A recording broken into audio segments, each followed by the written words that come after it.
আলহামদুলিল্লাহ, আলহামদুলিল্লাহ। নতুন আরেকটা সকাল পেলাম। আসসালামু আলাইকুম। সবাই কেমন আছেন? আশা করি ভালো আছেন। আলহামদুলিল্লাহ, আমি খুব ভালো আছি। শুভ সকাল সবাইকে। সকাল সকাল চলে আসলাম ছাদে। আজকে অনেক সকালে ঘুম থেকে উঠছি, সকাল 5:30। এখন 5:30 বাজেই রোদ উঠা যায়।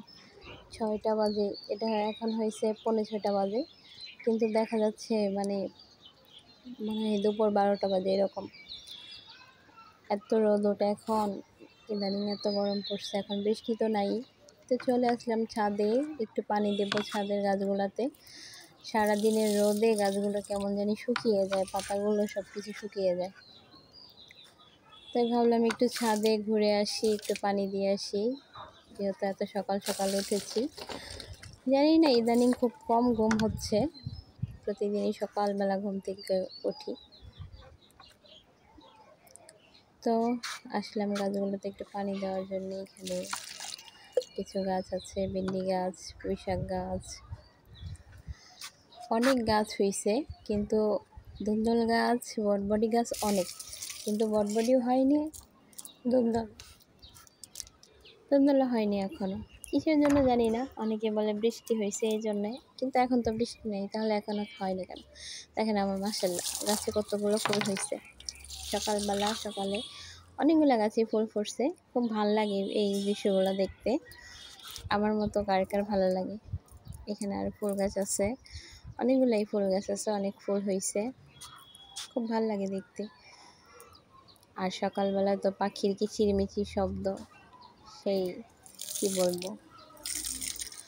ছাদের উপরে আসলে কেমন একটা গ্রাম গ্রাম ফিল আসে, কারণ অনেক গাছ আছে, মানে পরিবেশটা খুব শান্ত। যে দেখেন মাশাআল্লাহ দুইটা ধুন্দুল হয়েছে, পরিবেশটা ঠান্ডা থাকে, মানে কোলাহল মুক্ত। কেমন মনে হয় একটা গ্রামে আছি, গ্রাম গ্রাম ফিল হয়। তো এইখানে আমি আবার এই যে কি জানি বলে, কলমি শাকের ডাঁটা লাগাইছিলাম। কলমি শাকের ডাঁটা লাগানোর পরে অনেকগুলো কলমি শাক হয়েছে। যে করলা গাছে করলাও হয়েছে। তো একদিন কলমি শাক উঠাইয়া খাইছি, আবার এই যে নতুন করে কয়েকটা লাগাইছে। আবার এখানে পুরাতন গাছগুলো আছে, এখান থেকে আবার উঠাইয়া খাইছি একদিন। কলমি শাক, পুঁই শাক এগুলো ডাঁটা লাগাইলেই আবার হয়ে যায়। এই সিস্টেমটা খুব ভাল লাগে। এটা আবার হয়েছে ডালিম গাছ, ডালিম গাছে একটা ডালিম আছে, এই যে মাশাআল্লাহ একটা ডালিম হয়েছে। তো কার কার গাছ লাগাইতে ভালো লাগে অবশ্যই জানাবেন। এটা হচ্ছে মেহেদি গাছ। এই দেখেন কি ভালো লাগতেছে, সকালের একটা মানে কি সুন্দর একটা ভিউ। কিন্তু সূর্য এখনো ওঠেই নাই, কিন্তু দেখে মনে হচ্ছে, আশপাশটা দেখে মনে হচ্ছে যে মনে হয় দিনের 12টা বেজে গেছে এরকম। এখনো সূর্য ওঠেই নাই, সূর্য উঠতেছে। সকাল 6টা বাজে, মনে হয় দিনের 12টা। মাশাআল্লাহ কি সুন্দর ফুল পড়ছে। এই যে দেখেন, এই লেবু, একদিকে লেবু পেকে গেছে, আরেকদিকে নতুন ফুল হচ্ছে। এই জিনিসটা খুব ভাল লাগে আমার কাছে, যে একদিকে ফুল একদিকে ফল। যাই হোক, ফাইনালি আমার পানি দেওয়া শেষ। এখন নিচে কয়েকটা গাছ আছে, ওখানে একটু পানি দিয়ে চলে যাব। আর সকালে ওঠার কারণ আছে, আমার মা একটু অসুস্থ, তার জন্য সকালে উঠতে হয়, সকালে উঠে নাস্তা বানাইতে হয়। তো এখানে আবার লেবু, এই যে কয়েকটা ভেন্ডি হয়ে গেছে, লেবুটা পেকে যাচ্ছে, এটা নিয়ে যাবো ছিঁড়ে। আর কয়েকটা ধনিয়া পাতা নিয়ে যাবো, যেহেতু রান্না করব, তার জন্য সবজি রান্না করব, সবজির ভিতরে ভেন্ডি দিয়ে দেব।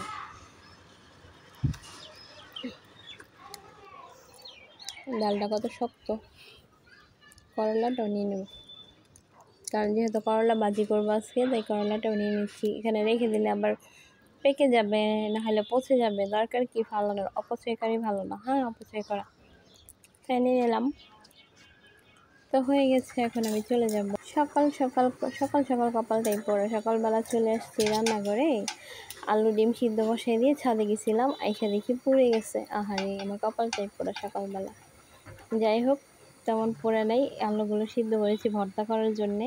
এখানে মুরগি আছে, মুরগি রান্না করব। ডাল বসাই দিয়ে গেছিলাম ছাদে সকালবেলায়।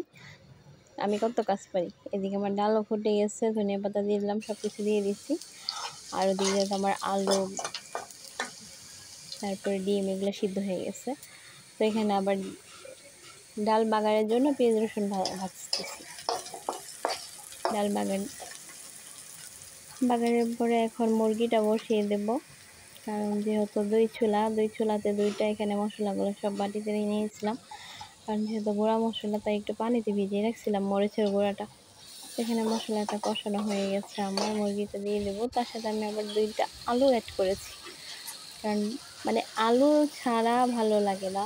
আলুর ঝোল একটু ঝোল থাকলে অবশ্যই আলু দিতে হবে, আলু ছাড়া ভালো লাগে না। তবে আমার গোছের থেকে আলু পছন্দ, কারণ আমি আলুটা বেশি খাই। কারণ গোছ আমার ভালো লাগে না, গোছের ভিতরে আলু দিলে সেই আলুর পিসটা খেতে ভালো লাগে। যাই হোক, এই যে দেশে একটা কথা বলে না, যে মাছ খাই না মাছের ঝোল খাই, ওরকম। মানে গোছ খাই না, গোছের আলু ঠিকই খাই। তো এখানে আমি আবার করলা ভাজিটা করে নিচ্ছি। ডাল হয়ে গেছে আমার, করলা ভাজিটা করে নেব। কারণ আমার আসলে কি একটা কথা, মানে আমি সকালবেলা ঘুম থেকে উঠে অনেক দেরি করে, এখন ইদানিং 2 দিন যাবৎ খুব তাড়াতাড়ি ঘুম থেকে উঠি। এখানে আমি আবার আলু ভর্তা করে নিচ্ছি। আলু ভর্তা করে আলুটা আবার সরষের তেল দিয়ে ভেজে নিচ্ছি, কারণ ভাজার পরে একটা অন্যরকম ফ্লেভার আসে, আর এটা মানে ভালো লাগে খেতে। আবার অনেকে কাঁচা পেঁয়াজ দিয়ে খায়, কাঁচা পেঁয়াজেরটা তাড়াতাড়ি নষ্ট হয়ে যায়, আর তেমন কেমন একটা কাঁচা কাঁচা গন্ধ আসে। তো এখানে আমার আবার মুরগিটা হয়ে গেছে, করলা ভাজি হয়ে গেছে, মোটামুটি সব